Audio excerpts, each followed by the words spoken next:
Taste the Daily. தந்தை பெரியார் மற்றும் புரட்சி தலைவரின் நினைவு தினங்களை ஒட்டி வேலூர் மாநகர மாவட்ட கழகத்தின் சார்பில் நினைவஞ்சலி செலுத்தப்பட்டது. தந்தை பெரியாரின் திருவுருவ சிலைக்கு வேலூர் மாநகர மாவட்ட கழக செயலாளர் SRK அப்பு தலைமையில் மாலை அணிவித்து மரியாதை செலுத்தப்பட்டது. அதனைத் தொடர்ந்து வேலூர் மண்டல தகவல் தொழில்நுட்ப பிரிவு செயலாளர் ஜனனி P. சதீஷ்குமாரின் ஏற்பாட்டில் புரட்சி தலைவரின் திருவுருவ படத்திற்கு வேலூர் மாநகர மாவட்ட கழக செயலாளர் SRK அப்பு மலர் தூவி அஞ்சலி செலுத்தினார்.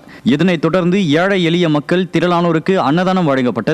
இந்நிகழ்வில் மாவட்ட பொருளாளர் மூர்த்தி உள்ளிட்ட கழக நிர்வாகிகள் திரளானோர் கலந்து கொண்டனர். சிவகங்கையில் சட்டமன்ற தொகுதி மேம்பாட்டு நிதியில் 8 லட்சம் ரூபாயில் கட்டப்பட்ட நாடக மேடையை அதிமுக சட்டமன்ற உறுப்பினர் PR செந்தில்நாதன் திறந்து வைத்தார்.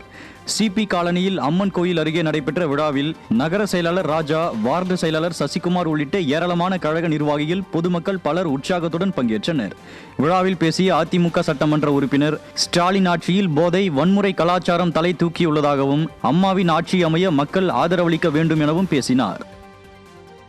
நம்முடைய கல்லூரியில் படிக்கின்ற மாணவர்களை நாம் போதை கலாச்சாரத்திலிருந்து பாதுகாப்பது என்பது மிக கடினமாக இருக்கிறது. அதை கட்டுப்படுத்த இந்த அரசு தவறி இருக்கிறது.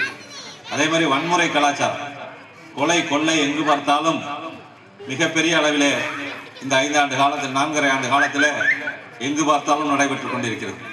அதை கட்டுப்படுத்த இந்த அரசு தவறி இருக்கிறது. திருப்பூர் மாவட்டம் மூத்துக்குளியில் மேற்கு ஒன்றிய அதிமுக சார்பில் திண்ணை பிரச்சாரம் நடைபெற்றது.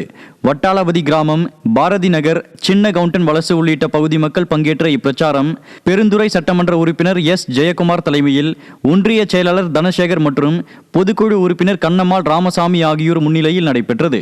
இதில் அதிமுக ஆட்சியின் சாதனைகள் குறித்தும் திமுக ஆட்சியின் அவலங்கள் குறித்தும் மக்களுக்கு விரிவாக எடுத்துரைக்கப்பட்டது. இப்பிரச்சாரத்தில் கலந்து கொண்ட மக்களுக்கு நலத்திட்ட உதவிகளையும் அதிமுக சட்டமன்ற உறுப்பினர் வழங்கினார்.